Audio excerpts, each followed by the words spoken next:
The game called Assassin's Creed was brought to my attention, and I thought it was worth looking into. Since I don't have a lot of experience with the game, I've had to rely on watching gamers explain the story. I'm intrigued by what I've seen so far. But the gamers on YouTube are missing one thing, and that is a biblical understanding of the truth. They don't know the creator of heaven and earth, nor do they know his only begotten Son, Jesus Christ. Nor do they understand that we are caught in the midst of a battle between the forces of the true God versus the army of darkness masquerading as light. This is the key to understanding what we're seeing here, I think. In Assassin's Creed, we are shown that the secret societies have not always been on the same page, and the kingdom of darkness is divided against itself. The Bible helps us to understand that. According to Wikipedia, the Assassin's Creed game depicts a centuries-old struggle pitting the assassins who fight for peace and free will against the Templars who believe peace comes through control of humanity. I suspect that these, quote, assassins represent some factions or a type of Islamic secret societies. Though they have been at war sometime with Rome, they still share a reverence for the divine feminine, as you will see in this game.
Have it.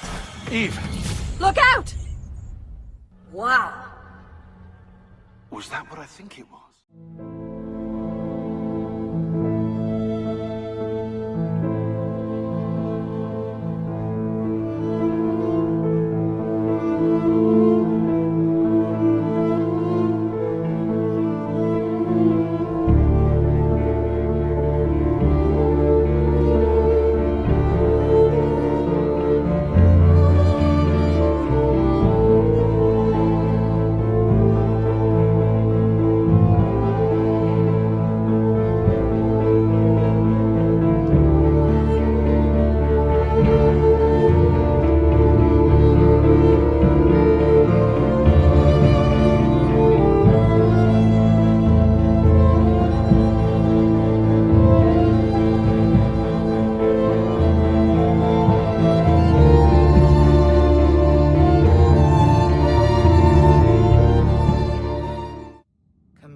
Subsystems, infrastructure, tendons, heart. Voice. Subject 16? Yes. Yes. Subject 17. You're dead. I saw your blood. No time. It is far later than you know. Too late to save them. Who? She is not who you think she is. Everything you hope to become, everything you hold dear, it's already gone. Explain. Please. Eden. In Eden, find Eve. The key, her DNA. Tell me. I cannot. The sun. Your son. Too weak. Must replenish energy. Don't go! I am with you till the end. Find me in the darkness.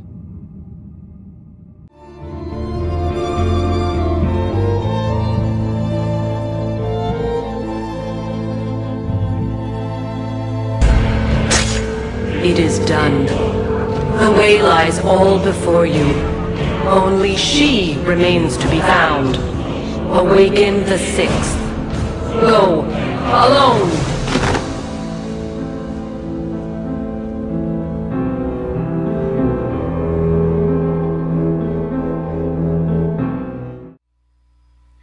It's worth noting that the Catholics venerate Mary as the prophesied seed of the woman who is destined to crush the head of the serpent. The Douay-Rheims Jesuit Bible reads, I will put enmity between thee and the woman, and thy seed and her seed. She shall crush thy head, and thou shalt lie in wait for her heel. Now that is Genesis 3:15, but in the King James Version it reads, And I will put enmity between thee and the woman, and between thy seed and her seed.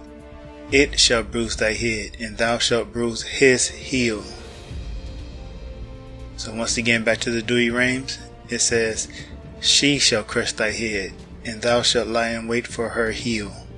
To the Catholics and even the Muslims, Mary is the one prophesied to crush the serpent's head. Mary even has her own book in the Quran. Not even Jesus Christ has an entire book about him. Actually, I need to correct myself here. Mary does not have an entire book, but she does have many chapters where she is mentioned, and she has an entire chapter named after her, which Jesus does not. But that is still very significant. She is that prophesied seed that will crush the serpent's head to even the Muslims. So, interestingly, Eve is said in this game to be the one who started the rebellion in Eden. So, Eve has been quite a figure in the Assassin's Creed universe for a lot of years and for a lot of reasons. We first got a hint of Adam and Eve back in Subject 16's Truth Files in Assassin's Creed 2, where we saw the video of Adam and Eve escaping Eden. So I will note that Adam and Eve are hybrids of the Isu, which are the first civilization, those who came before, and the humans, so they're resistant to pieces of Eden. So they actually escaped slavery from the pieces of Eden, where the Isus were using those to enslave the humans for their own uses and purposes, and they actually ended up leading a rebellion against the Isu that led to the big war that we know, that's been talked about and explained throughout many of the Assassin's Creed games, up until the point, of course, where the world ended and the sun's solar flare f***ed everything up, and everyone pretty much died except for a couple thousand humans, and only a few of the first civilization. Now, Eve was actually the person who led this rebellion for the humans, and we know this from Assassin's Creed Liberations. At the ending, that we see from a prophecy disc holograms of the actual meetings where the votes were in, and they made Eve the leader of that rebellion up until, of course, again, the world ended. To the secret societies, it was her who gained wisdom and then gave it to her husband Adam. The apple, or the apple which is shown as the forbidden fruit, is a symbol of Venus, or Aphrodite.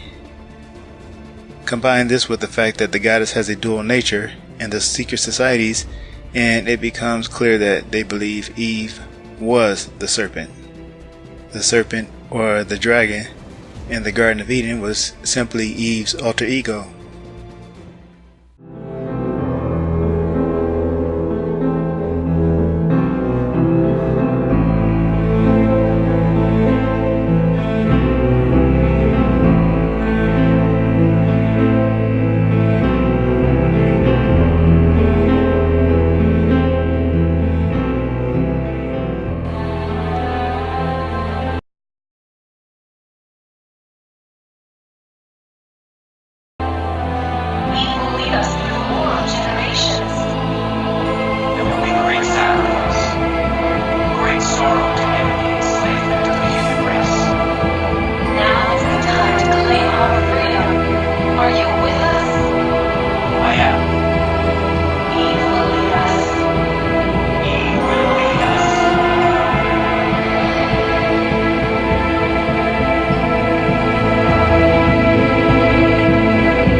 So when it comes to this character that we see in the game called Juno, I suspect we're seeing her as representing Rome, or Rome's, quote, great mother.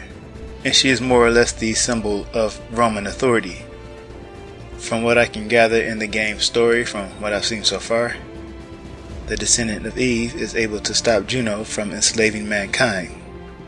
But the descendant of Eve in reality, or at least in the Catholic thought in the real world, is Mary. And so also is the current representation of Rome's great mother. So we're really just seeing a battle between the goddess's two alter egos, and that would be the light side and the dark side. Now quickly, some things of note about Juno. She's also called Hera. She was the Roman mother of the gods, very similar to Cybele, that is spelled Cyble, whose sacred stone was shipped from Pergamos to Rome in 204 AD. That stone in the kingdom of Pessinus, which is very near Pergamos, as they are both located in Asia Minor, now called Turkey, at that time called Phrygia, which is the same name that the Norse goddess bears now, who is also a form of Cybele. That sacred stone was called her throne. In Revelation, Jesus Christ says that of Pergamos, that is the location of Satan's seat, and that word seat is throne. Now there is a fascinating moment in this game that starts the wheels in my head turning. I think of transhumanism, or transhumanists trying to extend their lives through artificial bodies by uploading their consciousness probably to a cloud and downloading them to an artificial body. And I think also of a possible hologram illusion being used as a means to deceive the world into worshipping Lucifer as a goddess. Now, is this hologram going to be artificial intelligence? Or is this hologram going to be actually Lucifer herself? I guess at the very least this serves as food for thought. So with that said, I thank you for listening to me and watching this video. May our Lord Jesus Christ bless you. Stand by. Resetting firmware.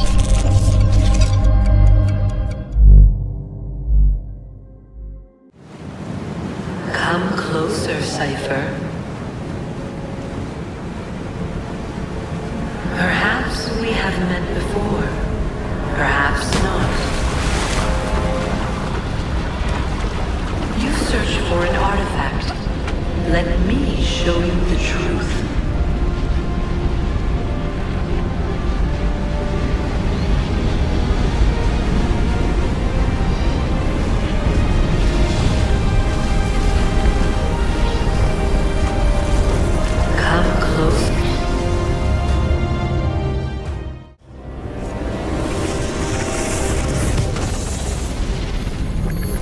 Once I walked the earth as you do. I was born to the Illuminat caste in the city of Phaon in the year 2195 of the Isu era. Now I travel the vast corridors of your machines, adrift here within the grave. But I grow stronger. The world is nearly ready for my return. And so I have summoned you to this war-torn simulation to tell you a story. It is our story.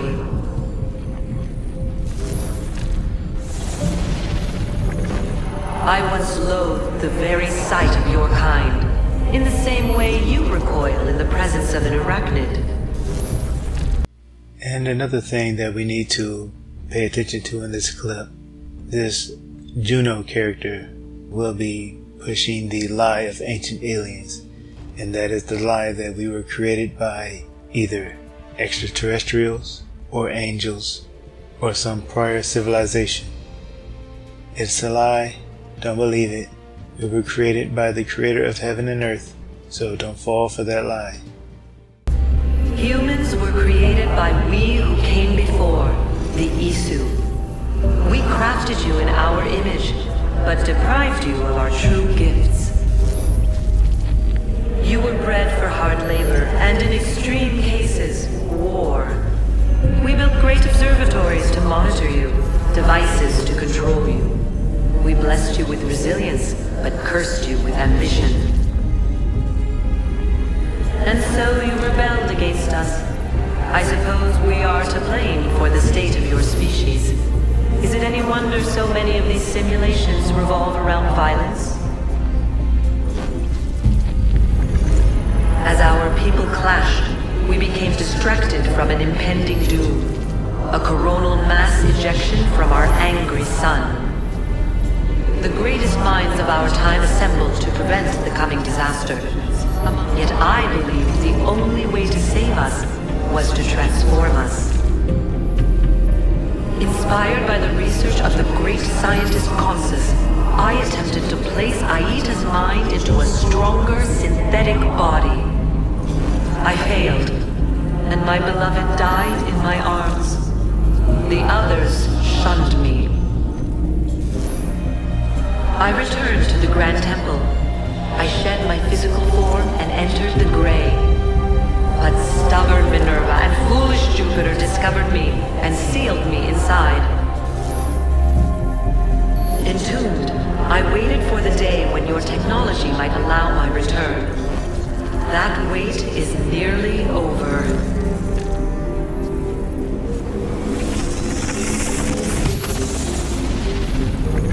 We need not be enemies. I intend to build, to transform your age into something greater than you can currently comprehend. I am no longer she who lies in wait. I am the mother of wisdom. I am the nexus of flesh and machine. I am Juno. And if the greatest assassin of your generation can see things my way, then perhaps you can too.